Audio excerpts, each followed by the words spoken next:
Some call him actor. Some call him pastor. Some even call him coin collector. Who am I speaking of? Well, none other than local Tolucan Lake celebrity Bo Wrick. On any given day, you might find him working out at the gym, deadlifting, of course. You might find him not drinking coffee. You might find him changing his diet, or you simply might find him asleep if it's between the hours of 12 and 6 p.m. Pacific Standard Time. But what you don't know might shock you. We here at Judgment Entertainment are proud to present a sneak peek and an inside look at While You Weren't Sleeping, the Bo Wrick story.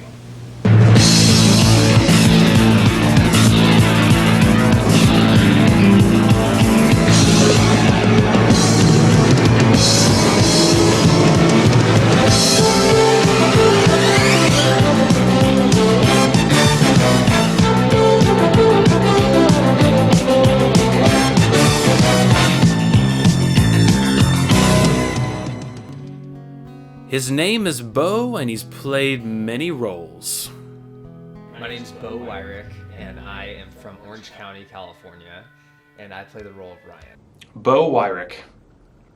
Did you ever think you'd end up where you are today?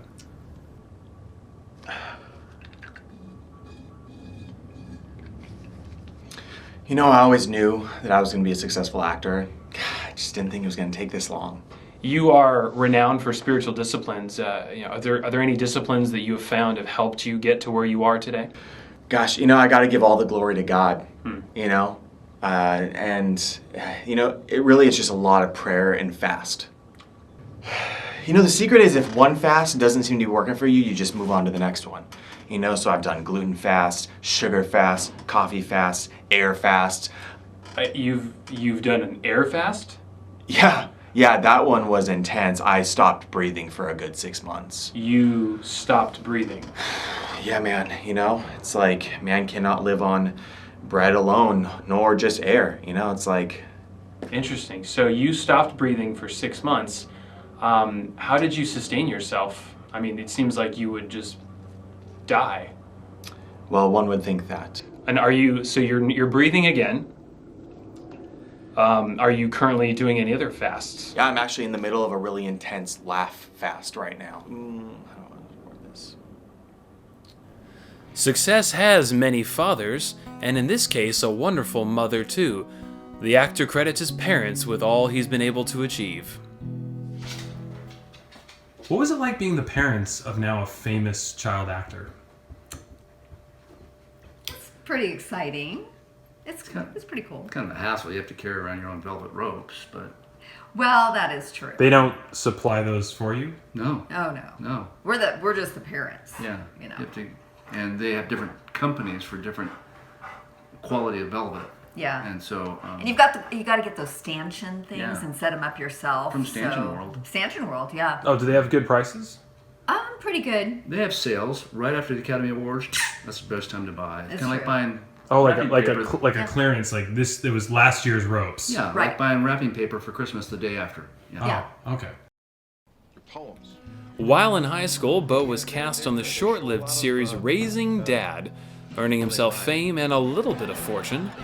But with his newfound popularity, girls started to notice, and more girls noticed, and then a lot of girls noticed. All right, Bo, so there you are, newly famous. Wait, newly famous? I've been famous since I was 16. Right. There you are at an extended level of fame than previously held. I imagine with that came a lot of attraction from the ladies. Dude, you have no idea. It's like, I can't go anywhere without being recognized. The gym, Starbucks, Sharkies, I walk in, they got the power plate ready for me. It's a lot of pressure. So, how does one cope with that kind of psychological pressure, specifically from just all these people recognizing you? I'll be honest, it's really hard. I started drinking. Raw milk. Oh. Well, it all kind of just started with one glass, out with friends, just kind of like a social milk drinking, and then it really wasn't long before, it's midnight and he's reaching for me, pouring himself 3 or 4 glasses alone at night, and that's when I knew we had something really special. You cost nearly 6 times more Yeah. than your average gallon. Yeah, I'm like $20 a gallon. The benefits totally outweigh the costs, Like, when they pasteurize stuff, they take out all of the good stuff. But since I'm unpasteurized and totally not FDA approved, the benefits are he gets to take those big risks he likes to take, and also he gets things from me that he can't get from other beverages, like liquid courage. I am totally there for him when he needs to let somebody down or break up with them. Interesting. Yeah, like before he breaks up with a girl, just takes a shot of old milk here, and then he's good to go. The actor's often public battle with raw milk became the stuff of tabloid legend. Letting them down the right way, and I know the right time, the right place, and the appropriate way to do it. Yeah, I mean, Disneyland.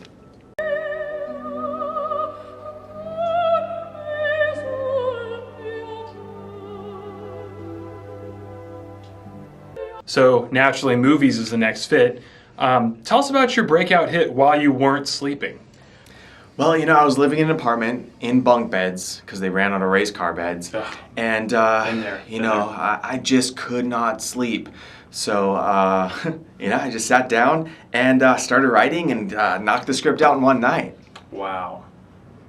This is how we do it! Da, da, da, da, da, da, da. Hey, I never asked you. Yeah. You like guacamole? Oh! Oh, God! Run! So while you weren't sleeping, huge breakout hit, but a little different story with Missionary Impossible. So I'm still proud of that film. It was just a little ahead of its time. Come on, rogue missionary sent out to pray in third world countries. Like, prayer is powerful. It just didn't translate to film, and I guess people don't want to watch somebody pray for an hour and a half straight. Well, do you also feel that maybe the film was also handicapped by the fact that you actually would not allow any theater in any screen? They didn't have to be watching that movie. They'd be watching another film. You said no food or beverage allowed into the theater, and exhibitors, 90% of their revenues come from snacks and concessions. Sorry? But it was short-lived. Fame is a fickle mistress, and despite its stellar ratings and constant intercession from church elders, the show was canceled after just 1 season, forcing Beau to find a new outlet for his creativity: music. Enter Feedback. They were the biggest band to hit Basswood Street and renowned across a 3-mile radius. Their first album, Pulling Ahead, would sell over 200 copies, and their hit song Punk Rock Girl would go on to the number 9 spot on the Basswood Top 40, earning them an aluminum record. Ari, you have discovered so many acts on Basswood Street. I mean, you were the genius behind the Prophesitas. Lovely ladies. And you also are credited with discovering Feedback. Oh, I don't want to talk about those kids. Well, what exactly happened with Feedback, Ari? They got the big head. They got a little following, and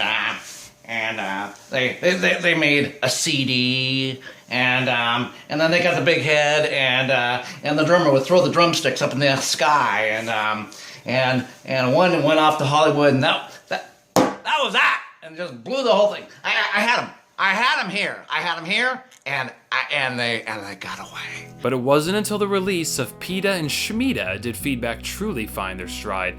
Inspired by Jonathan Cahn's apocalyptic vision, the band would mix Judeo-Christian eschatology and jazz punk polka with Beau's love of pita bread. All right.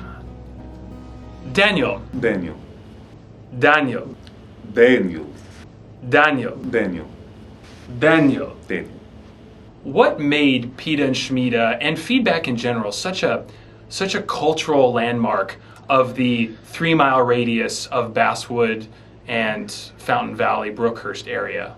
It's a good question. What you must understand about the time of the Feedback the cultural of the basswood was primed and ready. It was hitting puberty, right? As the bow was hitting the puberty, and it all kind of twisted in tornado of hormones, and so he was all just ready. I simply came and unlocked the key that was the body of the bow. So you were the key that, when inserted into Beau, unlocked his potential.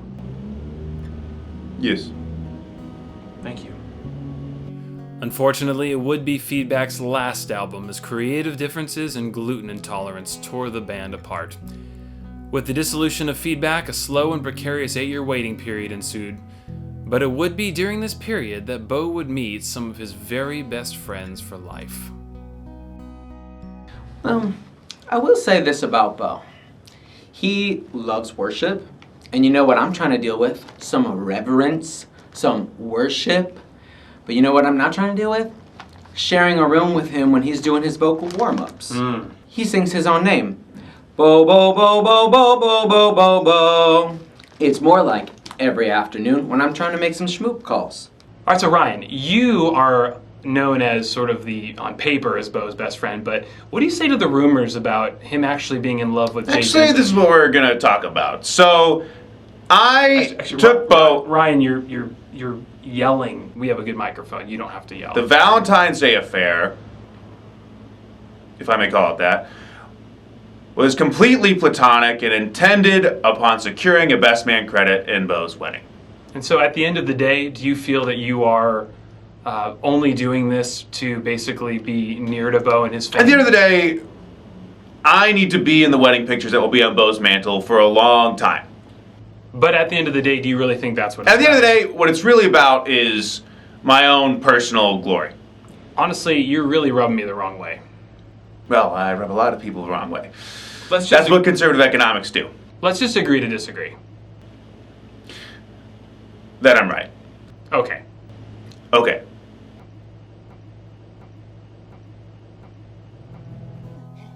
And seemingly out of nowhere would come the biggest blessing of the actor's career. Beau would be cast on ABC's soon-to-be classic The Middle, exposing him to a whole new generation of fans.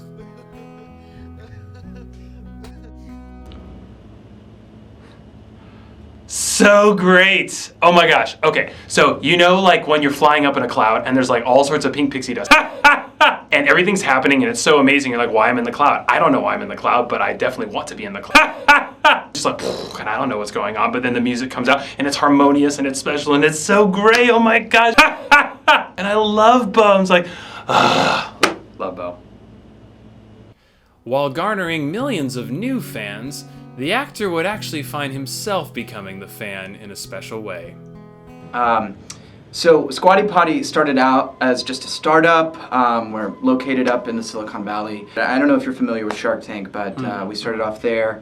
As we were researching, trying to find out, who was this single person who was buying so many Squatty Potties, we found out what the IP address was, and it was from a house in Toluca Lake. And we traced it to a man named Bo Wrick, who had bought over 6,500 Squatty Potties in a month.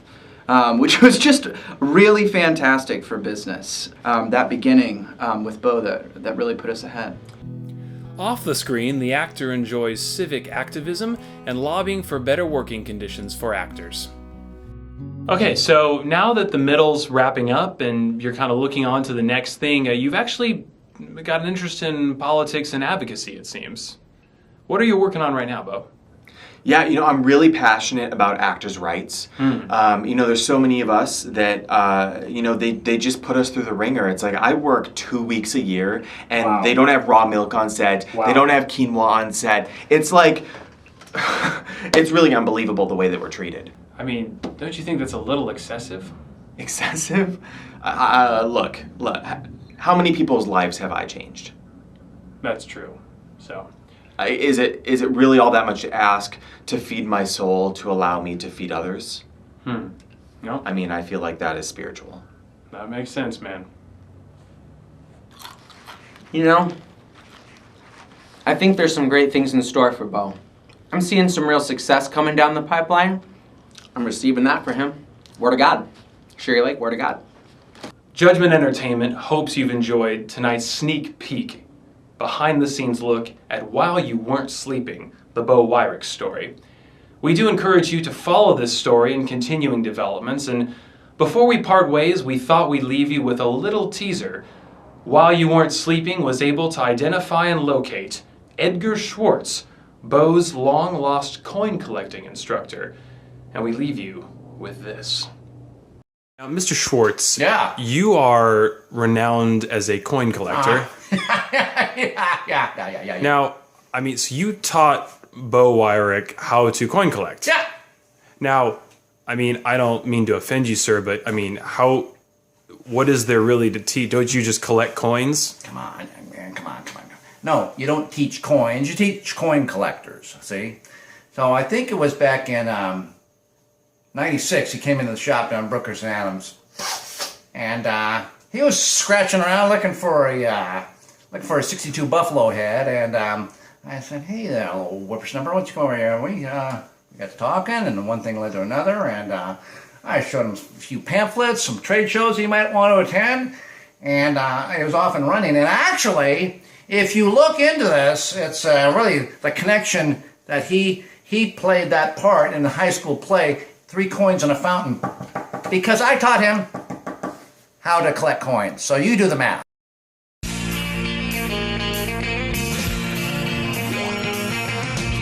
No one told you life was gonna be this way. Your job's a joke, you broke, your love life's the old way. It's like you're always stuck in second gear when it hasn't been your day.